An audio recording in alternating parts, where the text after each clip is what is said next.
Martín Zubimendi, a name hot on every Arsenal fan's lips as the search for our final piece to our midfield puzzle continues, e.g. the long-term heir for Jorginho and Thomas Partey. Who that partner is, I don't know, but there's a lot to like about Zubimendi. Hailing from Spain, the Basque region, in fact, the same place that breeded Mikel Arteta and Xabi Alonso, two great managers in the making. Two managers who ironically have courted him. He's been linked with Barcelona, Manchester United, Bayern Munich, obviously Arsenal, and many more than I can count. And there's a lot to like about him.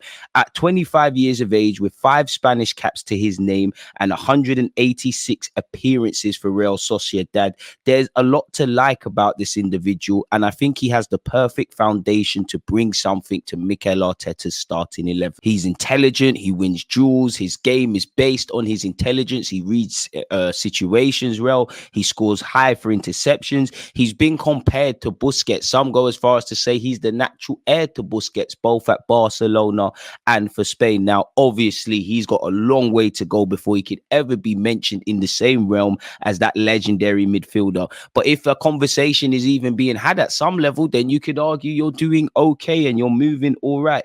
As I said, he's not the most composing of figures in terms of physicality. He's not 7 foot. He's not a brute. He's not a supreme athlete or specimen in that regards. But where he lacks in that, he scores high for interceptions. His passing range is good in terms of short and long passing, although his long passing or switch of play could improve. He intercepts the game well. He reads the game well. He manipulates space well. He links up with teammates well. And he might not look it, but he's more than willing to put a serious defensive shift in. He's skilled at that Jorginho role, receiving the ball from centre halves. In fact, I believe the 2022-23 season, no player in that Sociedad team received the ball from their centre halves more than him. Now, obviously, that's because of the system and what it requires. I do think he can improve in the final third, but I think a lot of his metrics in that relation are screwed on the basis of the position he plays. It's like judging Jorginho's intelligence on him getting goals and assists. Yes, he can contribute in the final third and does,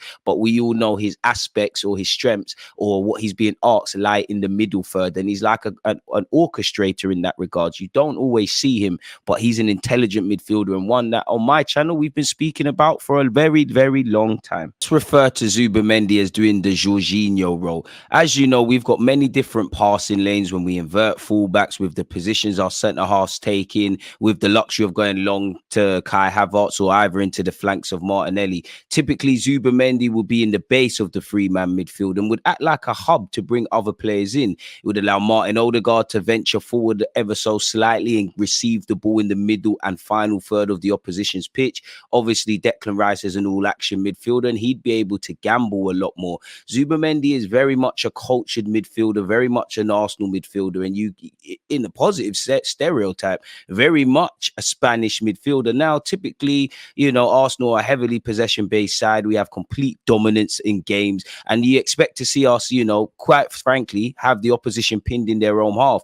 As our players manipulate different half spaces, and you've got the two men mountains in Saliba and Gabriel, Zubimendi would be at home. I actually think he could improve in the final third. A lot of that is circumstantial because of the role he takes up, but he's got the passing range to find a third man running Declan Rice or Zubimendi, or Odegaard and things of that nature. And with someone like Mikel Arteta, who, when you actually look back to his playing days at Arsenal, made a career of kind of when he scored goals in and around the opposition's area, I think there's a lot that we could do with our midfield. Personally, I think Zubimendi would be a great signing for us for many reasons. I don't think any man is perfect, and football's the same. No football is perfect. There's definitely a lot that he needs to work on that I've probably discussed or in the process of discussing as you go over this video. Don't forget to smash the like button.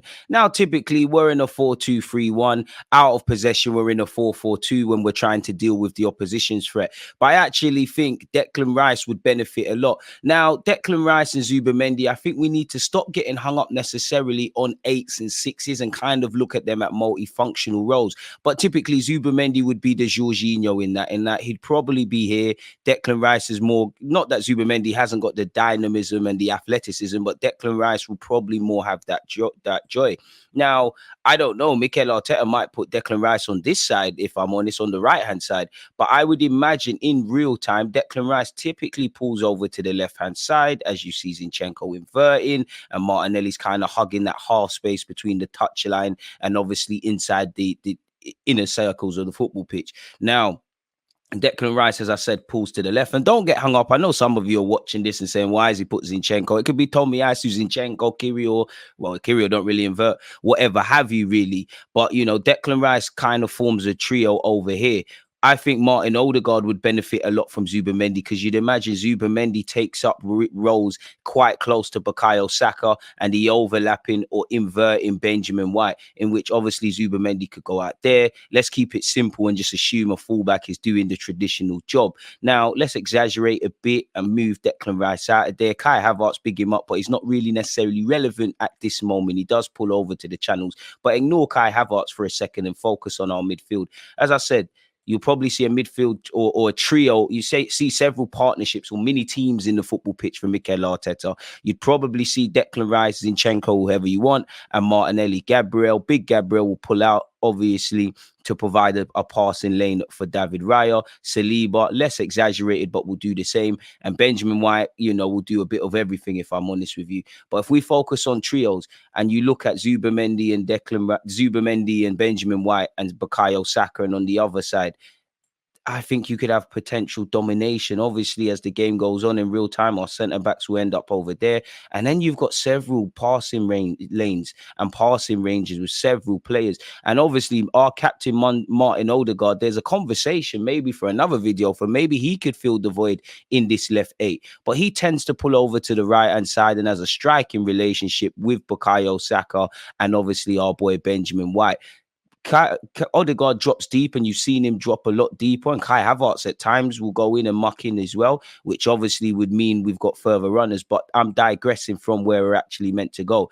Obviously, Odegaard typically goes out there, and I think Zubimendi would help him, because then that trio will become a 4, and then you've got Zubimendi, Odegaard, Saka, and obviously if we assume these three are in possession and an opposition team, let's, just because it looks a bit better, put a back 4 here for you lot, people. Obviously, in football, on the ball makes the difference. But if you watch football, without the ball is where games are won and lost. Now, if you could imagine removing Zubimendi and assuming our trio are operating, finding 1-2s, etc., the third man runs. Odegaard loves to drop deep and is a king in and around this area. But with more possession-based players, Odegaard has an even freer role than he already has. And he's got one of the most complicated jobs, in my opinion, in Mikel Arteta's side. But I'm digressing. If you could imagine Odegaard, Saka, Benjamin White, all doing their fancy little 1-2s. Typically, Saka will dart inside as these two are making, you know, a pass.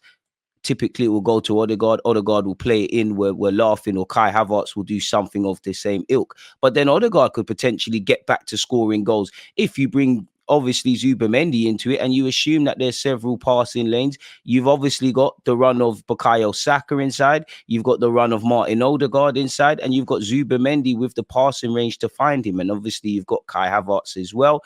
And again, there's several different options, and Odegaard has the luxury to know, not that he doesn't already, he's got players in and around. And I think with Declan Rice, when Zubimendi does venture forward, even though he is athletic, Declan Rice has the athleticism to cover all blades of grass. So I do think we could have a multifunctional midfield partnership, and if it would be a great long-term partner for Declan Rice and the long-term heir to Jorginho's throne. Because of Zubimendi's interception rates and how high he scores, he would also be perfect at the defensive arts of the game, where I know Mikel Arteta ball is lovely, but again, off the ball, being structured off the ball and putting in the shift defensively is something you have to buy into. Now, out of possession is typically typically a 4-4-2 from us, or a 4-4-2 of sorts, two banks of four. Odegaard typically joins Havertz in being the first two individuals to press.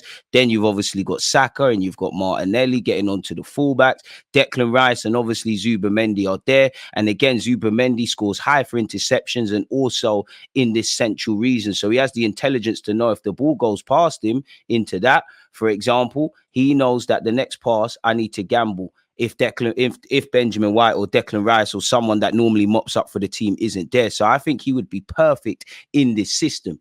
Now, in my opinion, and I'm the worst person to ask because I've done plenty of videos speaking about Zubimendi and talking up his praises, there's a lot of his statistics that need to be contextualized either by the position he takes up in the team in that kind of Jorginho role and also Real Sociedad's style of play. When you look at their formation, it is quite different from Arsenal's, but there are some transferable philosophies. I do think there's a lot to like about him. He's obviously a typical Spanish midfielder, blessed with a great passing range, a fantastic first touch, the ability to manipulate in tight areas. There's a lot to like. He's a typical Arsenal midfielder in that regards. I think, there's also areas of improvement. He could improve in terms of his ground rules, but they're coupled by his high interception rate, which again means we need to contextualize things because it apparently, I guess, it appears quite contradictory.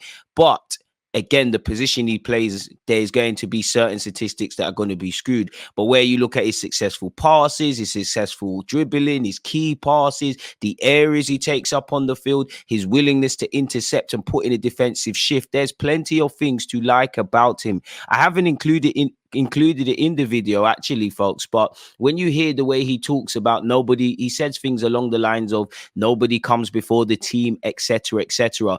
What is a big thing Mikel Arteta has made a big massive song and dance about? It has exactly been that. So when you've got a great mentality, when you've got the humility, when you clearly are very seasoned in the role you play, when you have a solid foundation at 25 years of age for Mikel Arteta to build upon, for me, it's a no-brainer. It remains to be seen exactly what's going to happen in the case of Zubimendi, because as you can imagine, every week there's a number of teams linked with him as everybody assesses bringing in midfielders. You've got the Bayern Munichs, the Juventuses, the Atletico Madrids, staying at Real Sociedad couldn't be ruled out. Barcelona, Arsenal, and etc. have been linked with him. But I love the player, man. It remains to be seen, whether we actually go for him, because what is talked about in the papers and internally exactly what they're trying to do at Arsenal remains to be seen. But for me, it's a no-brainer, and it would firmly be a great long-term partner for Declan Rice and a long-term option, because you looking at our midfield, folks, that's where the question marks are. Jorginho and Thomas Partey, quality players, but because of their age and their contracts, they don't provide longevity. Consider the final third players, the wingers and the strikers, or our defenders.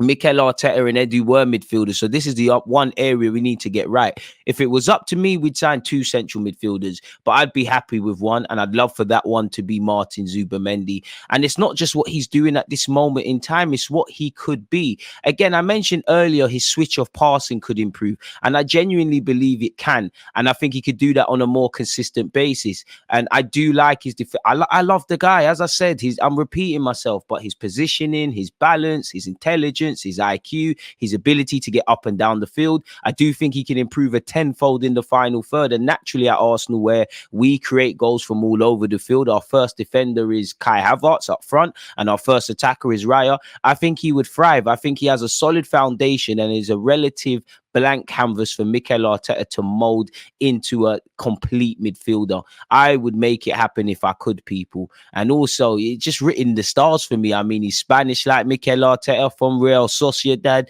We've been linked with him for a few years now. Seems like there's not really a willingness from him to depart Sociedad. And I've been impressed by him in the bigger games. A couple of years ago, did great against Barcelona. Wouldn't say it's one to wax lyrical from an individual point of view in his performance against Manchester United, but I think he looked good.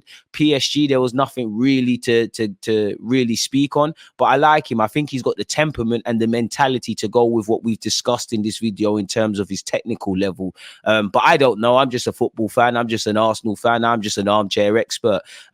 So it depends where you want to go with that. Let me know your thoughts. Don't forget to like, comment, subscribe. Is Zubimendi the one for you? Is he not? Do you think there's more weaknesses that I haven't mentioned? Do you think there's more strengths? If he isn't the the answer, then I ask you lot to comment which midfielder or midfielders would you go for. As I said, like, comment, subscribe. We're almost at 60,000 subscribers, so make sure you're supporting the movement. God bless you all for listening. Peace.